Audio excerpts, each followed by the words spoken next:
Hello students, welcome back to this Principle of Agronomy series. So far we have covered introduction to agronomy, agrometeorology, then influence of weather elements on crop growth and development, and finally crop growth and development we were discussing. And in continuation to that, today we are going to discuss about factors influencing growth and development, and under this we will briefly discuss about different plant growth substances and how they affect the plant growth. Okay, so without further ado, let's just start the session. Now, there are different factors influencing crop growth and development. Some are like genetic factor, that we called inherent factor or internal factor, which we that is not in our hand. Then management factor, what we follow, how to manage the crop, how to get maximum out of different resources we are using for the crop to grow, right? So that is management aspect. And another one is climatic aspect. Climatic aspect means how the crop environment is, what is the condition of the soil, what is the condition of the microclimate, right? So these are the factors that affect the crop growth and development. So let's discuss how the weather elements they we have already discussed these things, but few points let me highlight here. So we know how temperature affect the crop growth. There are certain cardinal temperature like minimum temperature, maximum temperature, and optimum temperature, as well as base temperature we have talked about. So maximum temperature above which no germination occur, that is 35 to 45 degrees Celsius. So minimum temperature below which there is no growth, that is called base temperature. Okay, this you should remember. Optimum soil moisture for germination, that is field capacity to 50%. Depletion of available soil moisture, that means field capacity means what? When all the micropores of the soil are filled with water. In soil there are two types of pore. We in next classes, like in water management, you will get to know. So field capacity means at the point when all the micropores in the soil they are filled with water. There are two types of pores in the soil. One is micropore and another one is macropore. Mostly the clay soil they contains more number of micropore than macropore, and sandy soil they contain more number of macropore than micropore. So when all the micropore in the soil they are filled with water, that condition is known as field capacity. So at field capacity to 50% depletion of available soil moisture, that means 50% of the field capacity, you assume that. So in between that, that is the called the optimum soil moisture for germination. Okay. Now for better contact of seed with soil. So seed soil contact is should be proper. So in soil we are putting the seed. So seed soil contact, if it is not proper, then germination will be affected. So for better contact of seed with soil, the soil aggregate diameter, it should be less than 1/5 of the seed diameter. Okay. So for better contact of seed and soil, the soil aggregate. So basically the soil particle, they are closely adhered to form soil aggregate, right? So aggregate diameter should be less than 1/5 of the radius of the or diameter of the seed size. Okay. Now seedling stage, that starts with autotrophic life cycle and no competition for nutrient, light, moisture, or anything or any resources, because at seedling stage the nutrient it takes from endosperm. Okay, that is the seed reserve. From seed reserve, the sapling or the initial that coleoptile and coleophysa, they take the nutrient. So for seedling stage, the same you can find seminal root that support the plant in its juvenile stage or early stage. Now, normal leaf expansion, it happens at relative leaf water content 90 to 100%. If it is below that, then there will be a certain kind of obstruction or certain kind of stress you can find. So the relative leaf water content means fresh weight. So how to find the relative leaf water content? That is the formula. You have to remember fresh weight minus dry weight divided by turgid weight minus dry weight. Okay. So if the relative leaf water content is 90 to 100%, then there is normal leaf expansion happens. If it is below that, that means leaf expansion stops when it is less than 70 to 75%. That you have to remember. Cell expansion is affected more than cell division in moisture stress condition. During moisture stress condition, that means as we are talking about in relative leaf water content or any form of quantification of leaf water.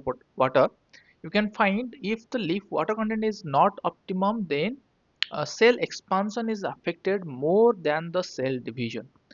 Now, if tillers or branching from basal node of the stem survives until the shoot apex has been induced to flower, death does not occur. A normal sequence of flowering and grain filling process. Generally, tillering stops at panicle initiation stage and tillering death continues up to emergence of ear and main stem. So here it is basically saying that up to panicle emergence initiation stage, tillering is continued. So after that, if the tillering is non-fertile or if it is not containing panicle, then tillering death happens. Okay, so in case of like during harvest time, we say effective tiller, the number of effective tillers per plant, that means the panicle bearing tillers, because other tillers which do not like contains panicle, they generally degenerate or they generally get killed. Next, factors like affecting the crop growth, that is called plant growth substances. So plant growth substances. So plant growth regulators are basically the phytohormones or hormones that is secreted by plant. They are classified broadly into growth promoter and growth retardant. So examples of growth promoter are auxin, gibberellin, and cytokinin, and they generally exist in multiple form. Growth promoter are generally exist in multiple form, and what are the examples of growth promoter? Auxin, gibberellin, and cytokinin. Growth retardant, ethylene, and abscisic acid. These are growth retardant.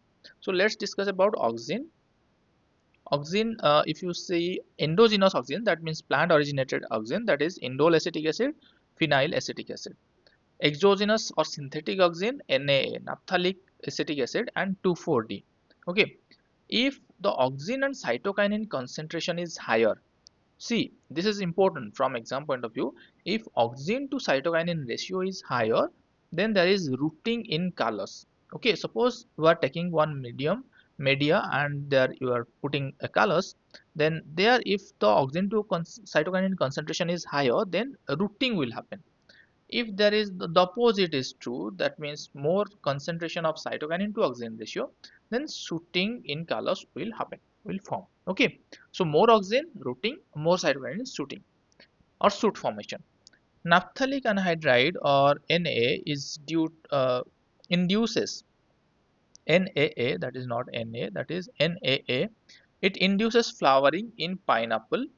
IBA, indole butyric acid, it is also known as a rooting hormone. It is used for inducing rooting in cuttings. Okay, so when we are putting cuttings in any nursery or any main field, we have to dip it in IBA solution so that root growth will be faster. It will be promoted. It will be enhanced. Next, our phytohormone, that is gibberellin, or it is famously called as gibberellic acid. Gibberellin. It is first isolated from fungus Gibberella fujicroi, and there are 50 different forms of gibberellic acid is found, GA1, GA2, GA3, like that. The most common gibberellic acid is GA3, or it is also known as gibberellic acid, that is GA3. It breaks dormancy and it induces flowering. So gibberellic acid, it breaks dormancy and it induces flowering. It promotes cell elongation, increases size of the leaf, flower, and fruits. Generally increase cell division and elongation. So these are the function of gibberellic acid. Now next growth promoter, that is cytokinin. It stimulates cell division. Uh, Endogenous cytokinin, example kinetin, G-teen, isopentyl adenosine. Plant synthetic cytokinin 6-benzyl adenine or 6-PA. It promotes orderly development of embryo seed, breaks seed dormancy, and delays senescence. So it is also known as antioxin. Okay, cytokinin is also known as antioxin. So it inhibits the extra effect of auxin. That means it the auxin activity is being controlled by cytokinin, right? So we have talked about the ratio earlier. Now abscisic acid, ABA, abscisic acid, this is growth retardant, and it induces leaf and fruit abscission. Okay, it induces dormancy due to accumulation of abscisic acid. When there is moisture stress in plant, it produces ABA, abscisic acid, and facilitates stomatal closure and maintains cell turgidity. That's why this hormone is called as stress hormone. Okay, stress hormone. ABA or abscisic acid is also known as stress hormone because in any kind of stress, ABA is synthesized in the plant. Now another growth retardant, that is ethylene. It is also called ripening hormone, and it is the only gaseous hormone. It stimulates swelling and isodiametric growth of stem and root. Okay, so other growth retardants are some of the example you have to remember, that is psychosil, phosphorin D, malic hydrazide, MH. These are some of the growth retardant. Now growth expansion. See, if you plot a diagram or a relationship between time and growth, then you will find sigmoid growth curve or S-shaped growth curve. So, what are the phases of this S-shaped growth curve? One is lag phase, log phase, then decreasing growth rate, then plateau, then senescence. So, if you will plot like a growth phase in with respect to time and growth, then initially it will be a lag phase. That means initially the growth rate will be not that much higher. Then there is a log phase, or exponent phase, then plateau, then it will decrease. That is senescence phase. Okay. Next, growth limiting factor. There is one is called Lebig law of minimum. That is, the growth is attributed by the lowest available factor. Suppose so many factors are in controlling the growth. That factor that is in lower concentration or lowest concentration, that will affect the growth the most. Okay, so that was proposed by Lebig, and it is famously called Lebig law of minimum, and it was proposed during 1862, and it follows the barrel concept. Then Blackman law of optima and limiting factor, it was proposed by Blackman in 1905. So again same thing he proposed. I mean, the slowest factor is contributing the growth rate, or it is the limiting factor. Then Mitscherlich's law of diminishing return in 1909, Mitscherlich proposed the law of diminishing return. He proposed that the change in growth per unit input, it is uh, it is increasing, or the growth is happening with a decreasing rate. That means suppose we are applying the initial dose of, let's say, nitrogen. So at initial dose of nitrogen, the plant growth will increase, the amount or the quantity of growth increase. Then the next dose, if you're adding, then the growth will slow down. Then another, it will grow, but the rate of increase, it will go down. Okay, so that basically proposed by Mitscherlich in terms of diminishing return. Then inverse yield nitrogen law, it was proposed by Wilcox in 1929. So basically Wilcox said the plant which is having higher protein content or nitrogen content, it will produce less produce or economic output or biological yield. Okay, so N is inversely proportional to yield. Then Massey poverty adjustment. Massey proposed this poverty adjustment during 1936. So there is a critical level of nutrient above which there is luxury consumption, below which there is poverty adjustment. Then there are growth analysis. So how we can know at what rate plant growth is happening. So to know that, we have different parameters like leaf area index, absolute growth rate, crop growth rate, the unit is gram per meter square per day, relative growth rate, the gram per day, NAR, that is net assimilation rate, that is gram per centimeter square leaf area per day, LAD, leaf area duration. These are the growth analysis, or these are the some of the calculations. We have already posted some lectures about it. You can check it out. Otherwise, you can go through textbook to know more about all these things. Then developmental analysis, we can measure the leaf production rate, panicle emergence rate, rate of flowering, days to 50% flowering, days to maturity, and all those things. Then yield analysis. So if uh, at the end of the research or any uh, output, we calculate harvest index, that is also known as coefficient of effectiveness, and the term harvest index was proposed by Donald, remember.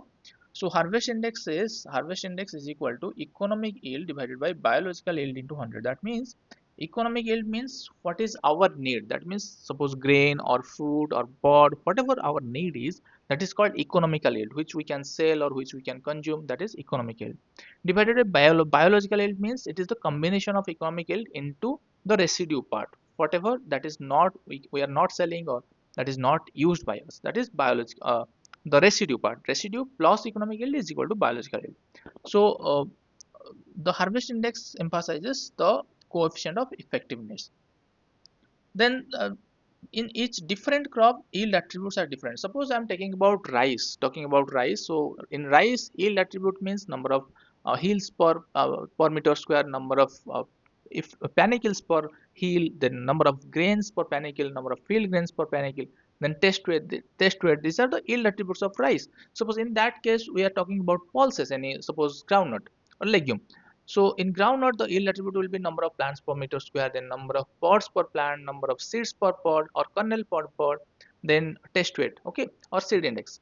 In that way, the yield attributes differ from crop to crop. Now, source sink relationship, we have already talked about it. Source means the leaf and sink means the sink means the area where it is being stored, the food is being stored or reserved or being utilized.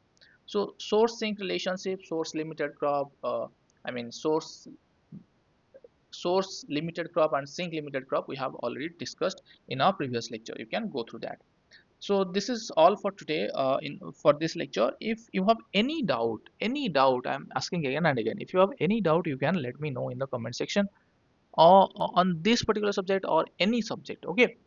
Any part of the any part of agronomy or basic concepts of agronomy, if you have any doubt, you can let me know in the comment section. I can put another lecture on that. So keep reading, keep signing, and keep growing. Stay healthy, stay fit. Until next time, bye bye.